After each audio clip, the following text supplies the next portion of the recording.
Hello नमस्कार आदाब सत श्री अकाल। मैं हूँ आपका दोस्त आपका होस्ट शुभेंद्र चौहान। आप लोग का स्वागत करता हूँ सेशन के अंदर, जहां पर हम लोग द हिंदू की कुछ ऐसी खबरें और एडिटोरियल के ऊपर चर्चा करेंगे जिन्हें पढ़कर निश्चित ही आप लोगों की प्रिपरेशन के अंदर आप लोगों को बेटर एज मिलेगी। बट उन सबके पहले आप लोग मेरे साथ सी10 टेलीग्राम ग्रुप के ऊपर जुड़ सकते हो। क्लास की अपडेट पीपीटी पीडीएफ आपको हमें मिल जाती है। इसके अलावा रोज सुबह 9 बजे द हिंदू एनालिसिस की क्लास मेरे द्वारा पाथफाइंडर चैनल के ऊपर ली जाती है। आप यहाँ पर ही मेरे साथ में जुड़ सकते हो। दोस्तों आज हम लोग इन सारे टॉपिक्स के ऊपर चर्चा करने वाले हैं। एडिटोरियल के अंदर आज एक टॉपिक खास है, बाकी टेक्स्ट एंड कॉन्टेक्स्ट आज आता नहीं है और खबरों के अंदर काफी कुछ है आज देखने लायक। ठीक है, तो चलिए शुरू करते हैं सेशन को।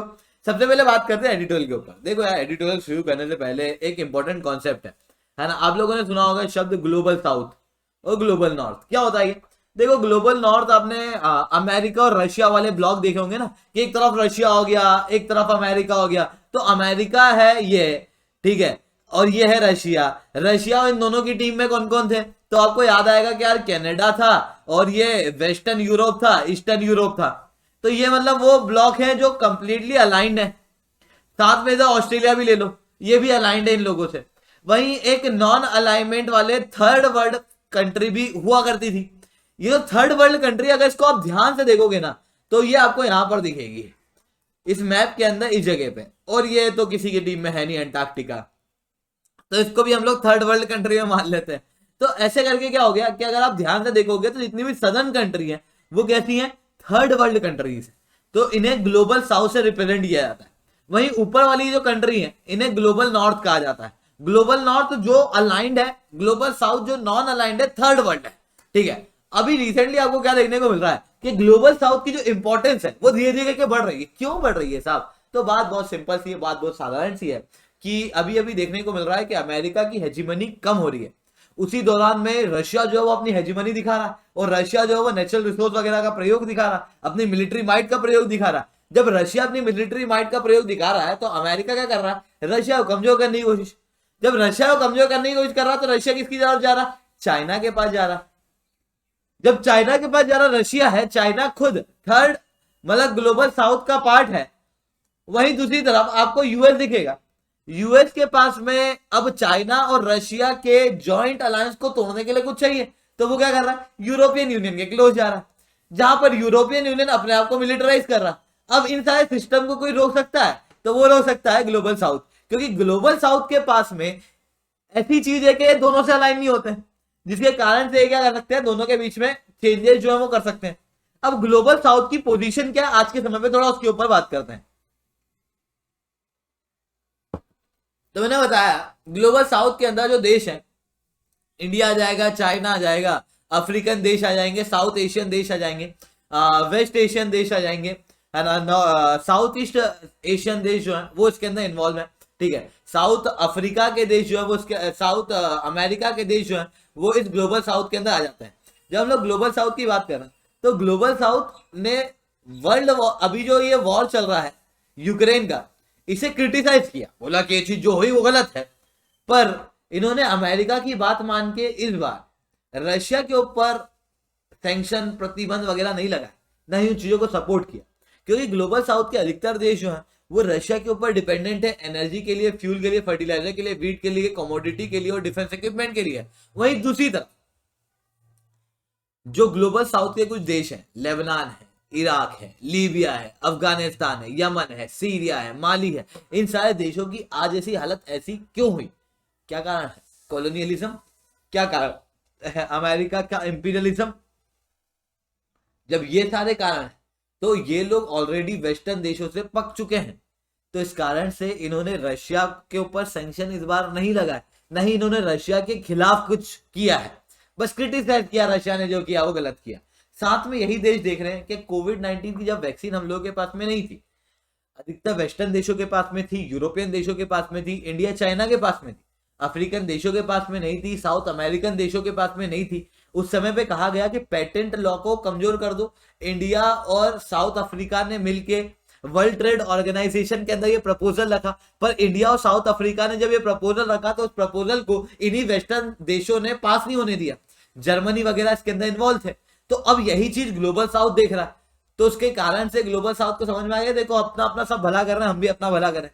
साथ में क्या है कि हम लोग ये देख रहे हैं कि यार यूक्रेन के जो रेफ्यूजीज हैं जो यूरोप वगैरह के अंदर जा रहे हैं उनकी मदद की जा रही है, वहीं आप अफगानिस्तान देख लो, लीबिया देख लो, लेबनान देख लो, इराक देख लो, यमन देख लो, सीरिया देख लो, आप माली देख लो, जॉर्डन देख लो, ये सारे देशों से भी कई सारे रेफ्यूजी यूरोप के अंदर जाते हैं, इनके ऊपर प्रोसिक्यूशन किए जाते हैं, इनको कई बार केनिया भी भेजा गया है यूनाइटेड किंगडम के द्वारा। और जब ये सारी चीजें हो रही है तो मीडिया के अंदर पता लग रहा है कि अच्छा ये डिस्क्रिमिनेशन, जिसके कारण से ग्लोबल साउथ देश जो है वो अब वेस्टर्न देशों को इतना सपोर्ट नहीं कर रहा। वहीं दूसरी तरफ चाइना जो है मजबूत हो रहा है, आप देख रहे हो चाइना मजबूत हो रहा है, हालांकि अमेरिका की मिलिट्री को बहुत तोड़ नहीं दे रहा है, पर मजबूत हो रहा है अपनी डेप्थ पॉलिसी के कारण, अपनी एक्सपांशनिस्ट पॉलिसी के कारण, मरीटाइम लेवल के ऊपर जो वो इंटरनेशनल लॉ को वायलेट कर रहा है उसके कारण, जिसकी वजह से दूसरे देशों को प्रॉब्लम हो रही। कौन है वो? वियतनाम, इंडोनेशिया, इंडिया, फिलीपीन, ये खुद भी ग्लोबल साउथ के पार्ट है। पर चाइना से प्रॉब्लम होने के बावजूद भी आप क्या देख रहे हो कि ये लोग अमेरिका वाले ग्रुप की तरफ जा तो रहे पर कोई मिलिट्री अलायंस नहीं कर रहा है अभी तक, ना कोई मिलिट्री अलायंस की है, ना कोई सिक्योरिटी अलायंस। जैसे 10 आपको पैसिफिक ओशन के देश मिलेंगे, इनके पास चाइना गया था, चाइना ने कहा था चलो आओ अपन दोस्ती कर लेते, साथ में मिलकर कुछ करेंगे। इन 10 के 10 देशों ने चाइना को मना कर दिया था उस समय पे। तो ये चीजें हम लोगों को देखने को मिल रही है कि यार जो ग्लोबल साउथ के देश हैं वो नॉन अलाइंड है, वो जो गलत है उसको गलत कह रहे हैं, जो सही है उसको सही कह रहे हैं, पर कर वही रहे हैं जो उनके बेनिफिट के लिए, ठीक है। जैसे अमेरिका आप देखोगे तो अमेरिका की एक तो हरकत भी ऐसी है ना, अमेरिका क्या कर रहा है, एक नैरेटिव सेट करना चाह रहा है कि चाइना गड़बड़ है, ये है वो है, पर करता क्या कि जब रशिया ने यूक्रेन के ऊपर वॉर छेड़ा, उसके बाद में रशिया के ऊपर अमेरिका ने सैंक्शन लगाया, तो साउथ ग्लोबल वर्ल्ड जो है वो आगे आया नहीं।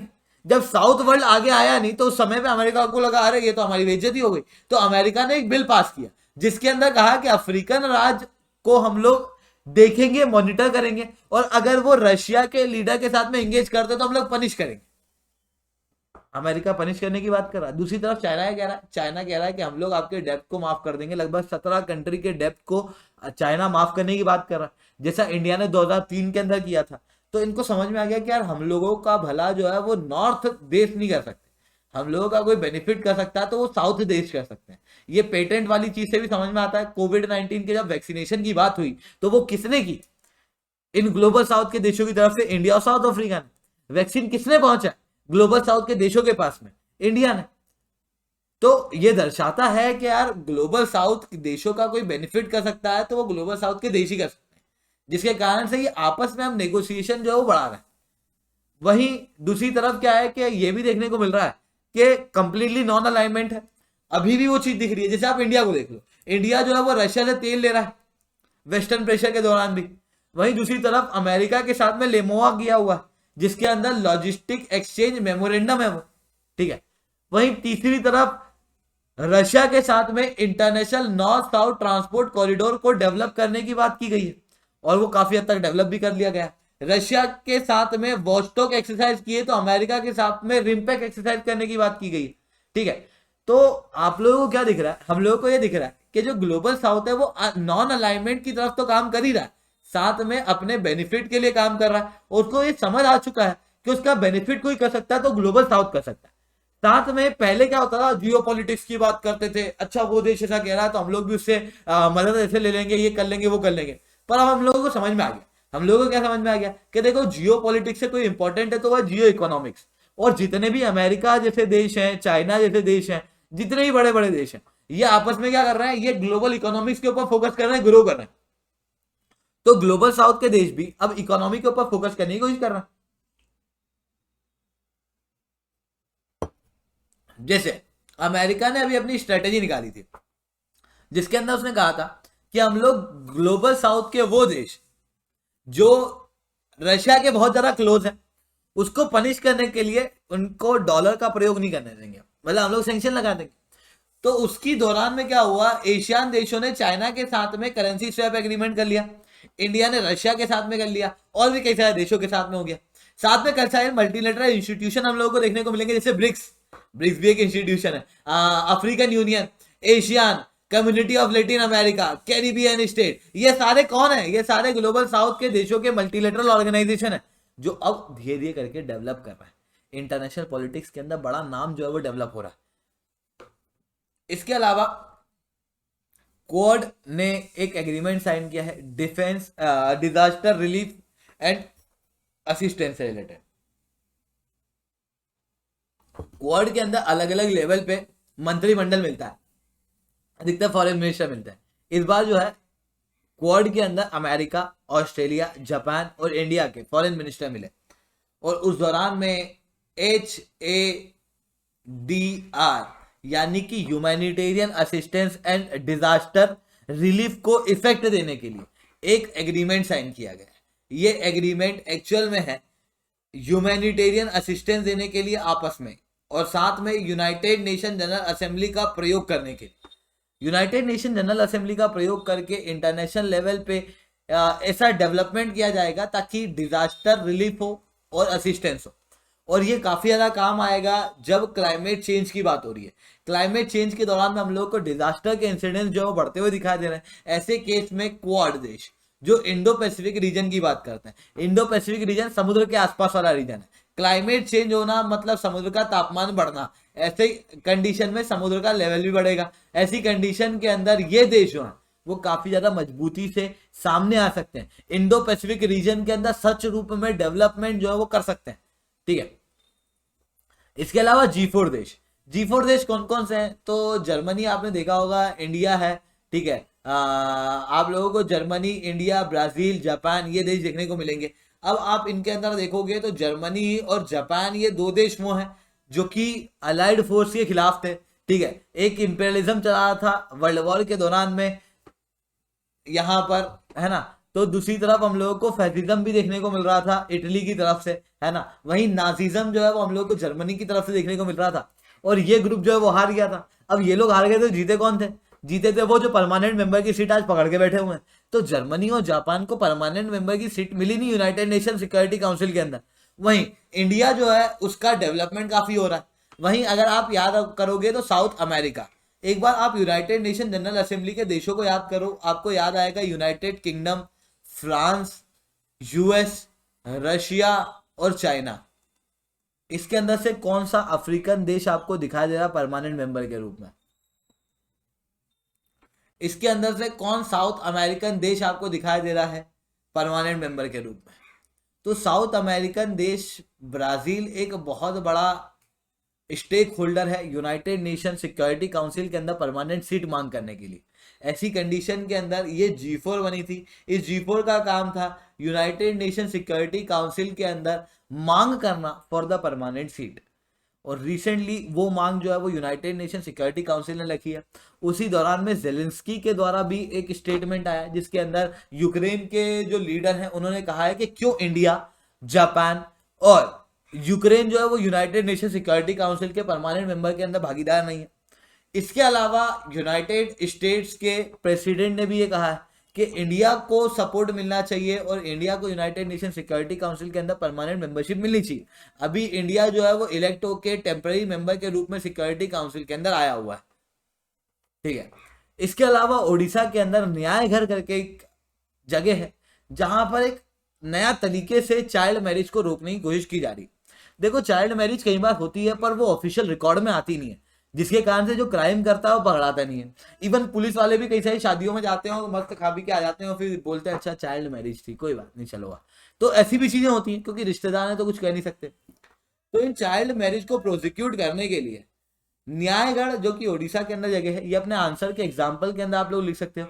यहाँ पर क्या किया गया, आंगनवाड़ी वर्कर को का प्रयोग किया गया है।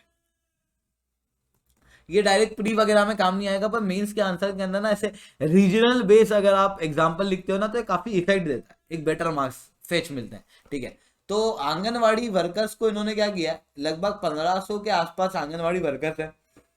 उन आंगनवाड़ी वर्कर्स को एक एक रजिस्टर दे दिया कि भैया ये रजिस्टर है, तुमको इस रजिस्टर को मेंटेन करना है, जिसके अंदर शुरू के 2 पेज के अंदर हर एक घर जाके लड़कियों का आधार कार्ड, उनकी डेट ऑफ बर्थ, उनका नाम, उनके पिता का नाम, उनकी एजुकेशन क्वालिफिकेशन, कितनी स्किल्स है, क्या है क्या नहीं है, उन सारी चीजों की एक जानकारी इकट्ठी करो ताकि हम लोगों को पता चल सके कि यार कितनी लड़कियां पढ़ी लिखी हैं, कितनी लड़कियां स्किल्ड हैं, कितनी लड़कियां अनस्किल्ड हैं, कितनी लड़कियां जो हैं उनकी शादी 18 साल के पहले हो गई क्योंकि आधार कार्ड से मैच करके डेट जो है वो चेक की जाएगी, डेट ऑफ बर्थ।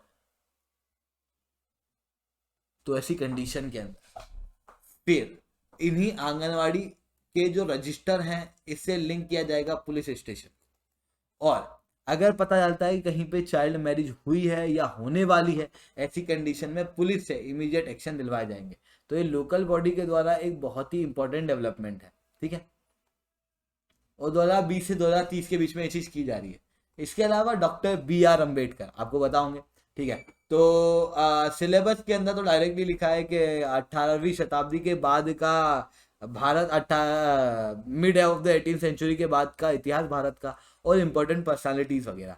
तो doctor B R Ambedkar was one of the most important personality, ठीक है। जो दलित के लिए काफी ज्यादा काम किए थे। तो इनके लिए ना एक B R Ambedkar, doctor Ambedkar एक सर्किट बनाया जा रहा है, जहां पर कुछ टूरिस्ट आएंगे तो उनको ऐसी जगह घूमना है जो डॉक्टर अम्बेडकर से रिलेटेड है, तो वहां पर घूम पाएंगे। जिसके अंदर मऊ उनकी बर्थ प्लेस, लंदन जहां पर उन्होंने वो रहे, उन्होंने पढ़ाई करी, नागपुर जहां पर फिर उन्होंने आके अपनी हायर स्टडीज करी, दिल्ली जहां पर उनकी डेथ हो गई, मुंबई जहां पर उन्हें क्रीमेट किया गया। ये एक सर्किट बनाया जा रहा है ताकि लोग जो है वो भारत के अंदर टूरिज्म करने ज़्यादा ज़्यादा है। ऐसी कंडीशन के अंदर कई सारे स्कॉलर्स का कहना ये है कि ये कंप्लीट नहीं है, ठीक है। मतलब कई सारी ऐसी और जगह हैं जो कि डॉक्टर बी आर अम्बेडकर के जीवन से रिलेटेड काफ़ी ज़्यादा इंपॉर्टेंट है। जैसे महद महद सत्याग्रह किया गया था रायगढ़ के अंदर। रायगढ़ के अंदर डॉक्टर बी आर अम्बेडकर लगभग 2,500 लोगों को साथ में लेके एक पब्लिक टैंक में गए, जहां पर दलितों को पानी पीना मना था, वहां पर जाकर इन्होंने पानी पिया था, ठीक है। ये काफी हद तक ऐसे देखा जाता है कि गांधी जी से रिलेटेड काफी इनकी तरीके थे। हालांकि दोनों की आइडियोलॉजी में बहुत अंतर था।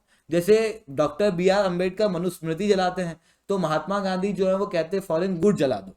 जैसे जितने भी कास्ट के सिस्टम की चीजें हैं उनको ना मानते हुए उनकी जो रूल्स है उनको तोड़ने की कोशिश करते हैं। जिसके अंदर टैंक के अंदर जाके पानी पीते हैं, ऐसे टैंक में जहां पर दलितों को पानी पीना मना था, और ये बताते हैं कि हम लोगों के पास में भी प्रॉपर अधिकार है।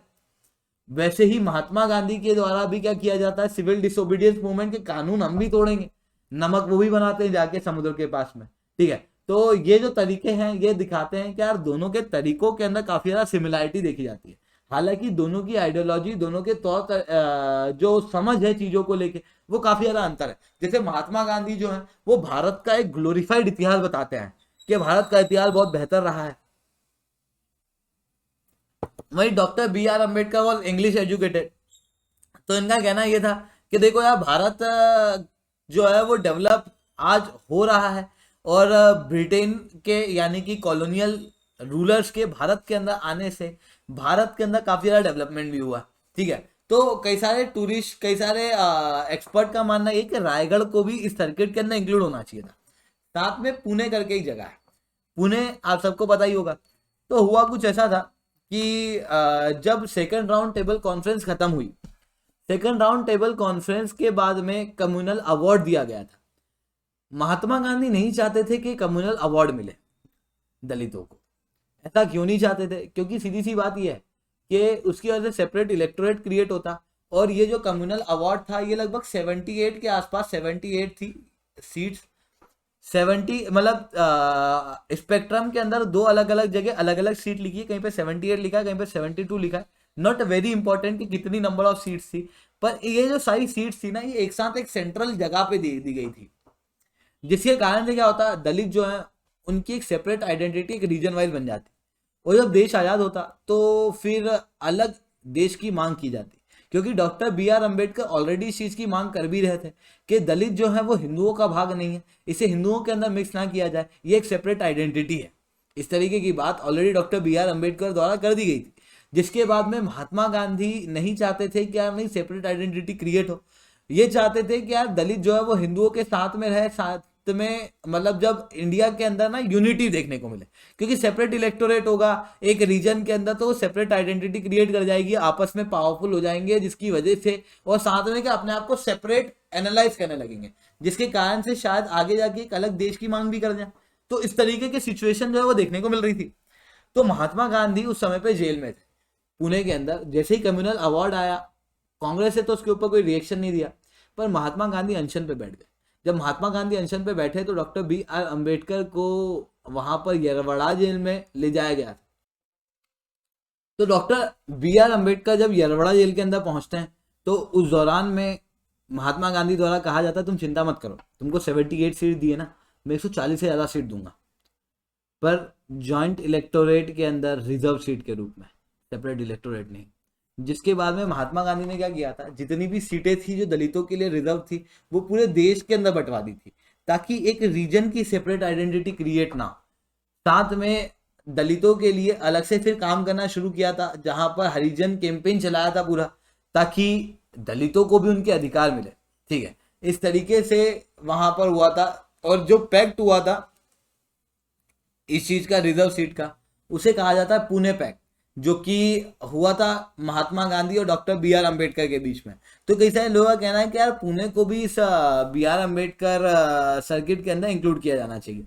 वहीं फिर GS3 के अंदर बात करते हैं, coming soon the relief from the spam call and fraudulent message. कई सारे आजकल क्या देखने को मिल रहा है कि कॉल के ऊपर ना फ्रॉड्यूलेंट मैसेज तो आ ही रहे हैं, स्पैम कॉल भी आ रहे हैं, जिसकी वजह से आप लोगों को लूटा भी जा रहा है, कई सारे फ्रॉड हो रहे हैं, कई सारे लोगों के पैसे जो हैं वो लूटे जा रहे हैं। ऐसी कंडीशन में भारत सरकार द्वारा एक प्रपोजल रखा गया। सर प्रपोजल रखा गया तो क्यों पढ़ रहे हैं, मतलब आप तो हमेशा ये कहते आए हो ना कि प्रपोजल मत पढ़ो, क्योंकि इससे मतलब जब पास होगा तब पढ़ लेना, ताकि ये कोई मतलब का नहीं है अभी के लिए। पर यहाँ पर क्या है कि ये एक इम्पॉर्टेंट इशू के ऊपर है, और ये जब तक प्रपोजल के रूप में, तब तक आप रिकमेंडेशन के अंदर डाल सकते हो, और जैसे ही ये पास हो जाता है तो अपने आंसर के गवर्नमेंट इनिशिएटिव के अंदर आप डाल सकते हो। ठीक है, तो ये एक आइडिया आपको दे देगा। देखो तो ये क्या होता है, ये स्पैम कॉल वगैरह जो डिजिटल फ्रॉड वगैरह आजकल चल रहे हैं, उन फ्रॉड को कंट्रोल करने के लिए भारत सरकार द्वारा कहा गया है कि आपको नेसेसरी रूप से अगर किसी को कॉल करना या मैसेज करना तो अपनी आइडेंटिटी को रिवील करना पड़ेगा। ठीक है, इसके अलावा नेशनल इन्वेस्टिगेशन एजेंसी ने रिसेंटली, आपको पता होगा, तो पॉपुलर फ्रंट ऑफ इंडिया के कुछ लोगों को पकड़ा केरला के अंदर, है ना, मतलब देश भर के कई सारे क्षेत्रों के अंदर।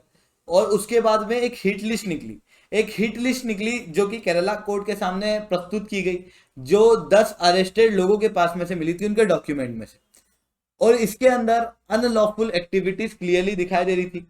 साथ में ये लोग कम्युनिटी के बीच में डिफरेंस क्रिएट करने की कोशिश कर रहे थे। साथ में ये भी देखा गया कि यहाँ पर डिफरेंस जो है वो बढ़ रहा था दो अलग अलग कम्युनिटी के बीच में। उसी दौरान में ये भी देखा गया कि फॉरेन सोर्सेस से इनके द्वारा इनको पैसे भेजने की शुरुआत जो है वो की गई, जिसे हम लोग हवाला भी कहते हैं। तो हवाला जो है वो इन लोगों ने करने की कोशिश करी इस दौरान में, जिसके कारण से अनलॉफुल एक्टिविटी प्रिवेंशन एक्ट जो है वो इन लोगों के ऊपर लगाया गया है। ठीक है, वहीं PFI के लोगों को जब गिरफ्तार किया गया तो उसके बाद में केरला के अंदर कई सारे प्रोटेस्ट भी हो रहे हैं, और कई सारी बसेस वगैरह को जलाया गया है, जिसके अंदर 70 से ज्यादा बस जो है वो ऑलरेडी जलाई जा चुकी हैं। तो ये सारी चीजें जो है वो केरला के अंदर चल रही है। तो दोस्तों आज के लिए इतना ही रखते हैं। लेक्चर अच्छा लगा हो तो लाइक करो, लेक्चर बहुत अच्छा लगा तो SRC10 कमेंट करो। अगर आप लोगों को अनअकैडमी के ऊपर सब्सक्रिप्शन लेना है तो आप लोग कोड यूज कर सकते हो SRC10, जिसके बाद में आप लोगों को मेरे द्वारा पर्सनली 1-on-1 मेंटरशिप मिलती है। 25 तारीख यानी कि कल एक कॉम्बैट होने वाला है अनअकैडमी का, जिसकी लिंक जो है वो नीचे अवेलेबल है, जाओ इसके अंदर एनरोल करो। फ्री में इस कॉम्बैट को अटेंड करने के लिए आप लोग SRC10 कोड का प्रयोग कर सकते हो। दोस्तों आज के लिए इतने रखते हैं। That's all from my side. जय हिंद, जय भारत।